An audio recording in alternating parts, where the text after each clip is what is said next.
सनातन धर्म क्या है? सब ताल ठोक रहे हैं कि सनातन धर्म हमारा है, सनातन धर्म।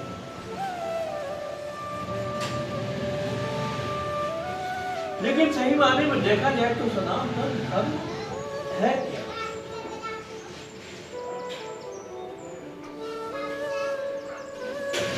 और ये किसका है और किसका नहीं है?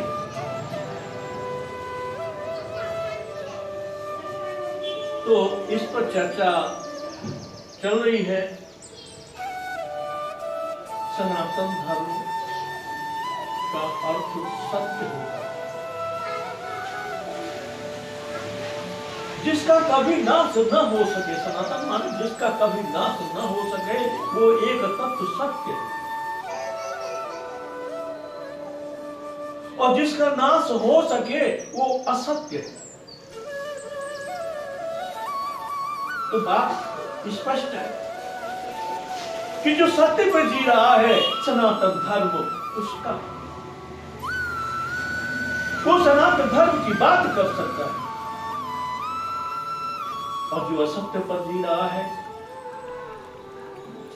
वो सनातन धर्म कहे कि मेरा है तो नहीं, क्योंकि सत्य ही धर्म है, असत्य अधर्म है। जो अधर्म है, असत्य है, वो सनातन धर्म को बिल्कुल अपना नहीं कह सकता, न उसका है। सनातन तो सत्य है, जहां सत्य है वो सनातन है। अब उस सत्य में प्रवेश करने के लिए सनातन धर्म में कुछ नियम बनाए हैं, धर्म बनाए हैं। उन धर्मों पर लोग चलेंगे तो सनातन में प्रवेश कर जाएंगे। सत्य पे है लेकिन नियम तो है कुछ। मानव शरीर है, मानव शरीर का नियम है, जल पिएंगे, अन्न खाएंगे तो चलते रहेंगे, शरीर खत्म हो जाएगा, मानव शरीर नहीं आएगा। बच्चा है, बच्चा का नियम है, बड़ा हो रहा है, पढ़ने जा रहा है, अगर पढ़ेगा तो ठीक रहेगा, नियम उसका चलता रहेगा। हर चीज का नियम है, जो नियम से चलता रहेगा वो चलता रहेगा, नियम टूटेगा तो फिर टूट जाएगा, बेकार जाएगा। सनातन धर्म में ये व्याख्या बनाई है, नियम बनाए हैं, और जिन नियम पर जो कोई चलता है वो कह सकता है कि मैं सनातन में प्रवेश कर गया हूं, मैं सनातन। क्या नियम है? कितनी सुंदर व्यवस्था बनाई है सनातन धर्म ने, किसी धर्म में नहीं है ये। कितना सुंदर दिया है कि कन्या विवाह कर दिया, पत्नी विवाह हो गया, और विवाह होने के बाद उसके संतान हो जाए, संतान हो जाए, लड़का हो लड़की हो, दो चार जितने हो जाते हैं, लेकिन वो पाप नहीं कहलाता। बिना शादी किए हुए किसी के बच्चा हो जाए तो वो पाप कहलाता है। ये सनातन धर्म के नियम है।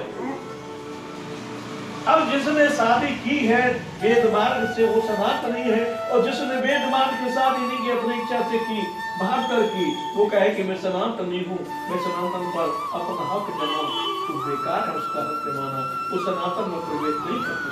सनातन तो पूरे विश्व के लिए है, जहाँ सत्य है वो सनातन है, चाहे देश में हो, चाहे प्रदेश में हो, चाहे विश्व में हो, चाहे ब्रह्मांड में हो, सनातन उसी का है जो सत्य है।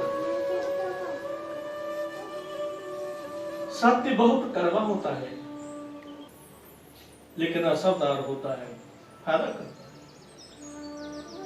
ये सनातन में जो दे दिया कि ये इसका बड़ा भाई है, ये इसकी बहन है, धर्म का पालन करते हैं, बहन भाई विवाह नहीं करते, धर्म का पालन करते हैं, भाई बहन की शादी करता है, धूमधाम से, बड़े प्यार से, प्रेम से व्यवस्था करते हैं। जब बहन के बच्चा होते हैं तो उसका मामा बन जाता है, नाना बन जाता है, नानी बन जाता है। सारे संबंध किससे चल रहे? सनातन धर्म से चल रहे हैं। चाचा बन गए, चाची बन गए, फूफा बन गए, बुआ बन गए। ये संबंध कहां से मिल रहे हैं? सनातन धर्म से मिल रहे हैं। जो सत्य पर चल रहा है उसको सनातन धर्म से नियम मिल रहे हैं। भाभी बनेगी, देवर बनेगी, ये कितना पक्का संबंध होता है। माँ बेटे का संबंध, ये कारण संबंध नहीं। और जो अपने संबंध में गलती करे तो उसका दंड भी भोगना पड़ेगा, और वो सनातन में प्रवेश नहीं है, वो सत्य में नहीं, और सत्य में है उसका कल्याण है। तो सत्य को समझना और उस पर चलना बहुत कठिन है। सत्य कभी नहीं कहता कि आपस में लड़ाई लड़ो, भिड़ो, युद्ध करो। सत्य परीक्षा लेता है, देखता है कि चाचा बना है, पिता बना है, पत्नी बनी है, पुत्री बनी है, ये अपने धर्म पर कितनी काबिज है। पुत्री बनकर वो अपने पिता की और अपने ससुराल की इज्जत रख रही है तो नहीं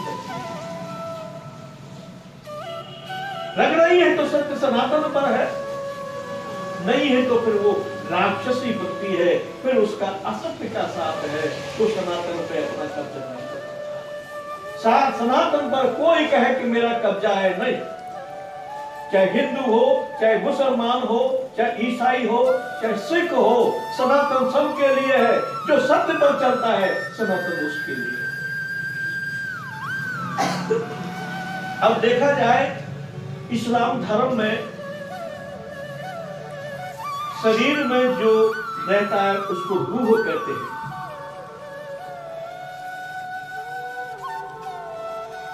शरीर सबके एक है, एक जैसे, कोई अंतर नहीं।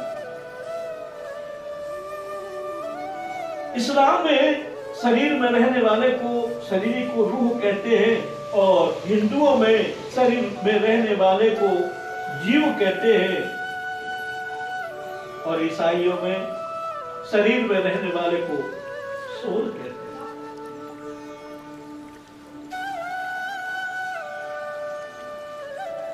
तो इनमें कोई अंतर नहीं है, और किसी धर्म में ये नहीं कि तुम अपनी मर्यादा का पालन मत करो। जीव, आत्मा, परमात्मा, परमब्रह्म, परमेश्वर, हिंदुओं में ये व्यवस्था है। इस्लाम धर्म में रूह, नूर, अल्लाह ताला ये व्यवस्था है। ईसाइयों में सोल, साउल, गॉड ये व्यवस्था है। तो क्या गॉड कभी किसी को कहेगा कि तू अधर्म कर, या तू गलत मार कर, किसी की हिंसा कर, किसी के साथ लूटपाट कर, किसी के साथ बेईमानी कर? गॉड कभी नहीं कहेगा।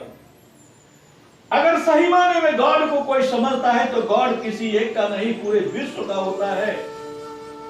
और विश्व का जब गॉड है, सब गॉड के है, तो फिर आपस में व्यवस्था कैसी, विरोध कैसा? इस्लाम धर्म में रूह, नूर, अल्लाह ताला जो रूह नूर है, क्या वो पूरे संसार के प्राणियों में रूह नूर नहीं है?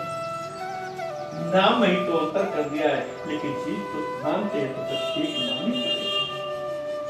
ये अल्लाह ताला कहेगा कि किसी का बिना अपराध के वध कर दो।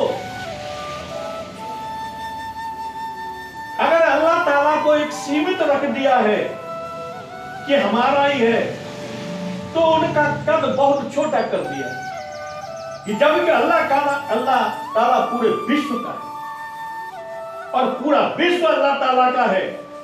जब पूरा विश्व अल्लाह ताला का है, तो फिर इस्लाम धर्म में किसी के साथ धोखा, किसी के साथ बेईमानी, किसी को दंडित करना, किसी का वध करना, किसी का अपमान करना, क्या अल्लाह ताला का अपमान नहीं है? क्यों सब में अल्लाह ताला है और सब अल्लाह ताला है। तो ये सब क्यों होता है? अज्ञानता के कारण। ज्ञान नहीं,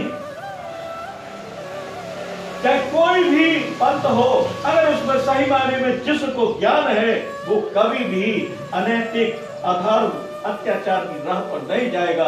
उसके लिए सब परमात्मा का है, सब अल्लाह ताला का है, सब गॉड का है, और सब गॉड में है, सब अल्लाह ताला में है, सब भगवान में। तो सनातन धर्म की परिभाषा सिखाती है सत्य, मर्यादा, आचरण, ईमान, धर्म। जिसके नहीं है वो सत्य पर काम है। सत्य तो इस्लाम में भी होता है और असत्य भी होता है, और सत्य तो ईसाइयों में भी होता है, असत्य भी होता है। पूरा विश्व सत्य असत्य से जूझ रहा है। जहां सत्य है वहां सनातन है, भगवान है, अल्लाह ताला है, गॉड है। और जहां असत्य है, जहां दुष्ट प्रवृत्ति है, अज्ञानता है, अहंकार है, मोह है, मद है, मत्सर है, मान है, जिसकी भावना दुराचार में रत है, अत्याचार में रत है, वो तो आसुर, राक्षस। न वो इस्लाम में है और न वो ईसाइयों में है और न वो हिंदू में है।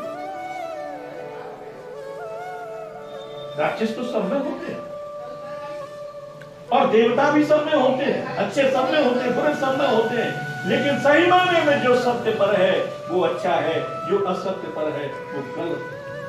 तो सत्य पर चलना, सनातन धर्म को जीना है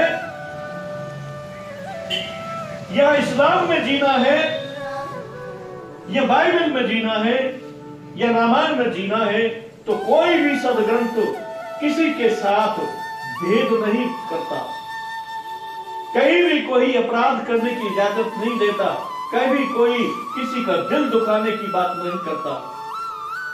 अगर सब भगवान है तो इस जगत में जिसने नियम पालन किया है सद्गुणों का, वो प्रवेश करता है सनातन में। जिसने सद्मार्ग का पालन किया है, सदाचार पर चला है, सत्य ईमान धर्म जिसका है, उसने प्रवेश किया है अल्लाह ताला में, कुरान में। जिसने सत्य का, ईमान का, धर्म का पालन किया है, वो प्रवेश करता है गॉड में। और जो इन पर नहीं चलते हैं तो वो तीनों से अलग हैं। फिर उनकी स्थिति एक आश्चर्य वृत्ति की तरह राक्षस कहलाने की अधिकारी। मेरा सभी भाई बहनों से आग्रह है, निवेदन है कि सत्य पूरे विश्व के लिए है,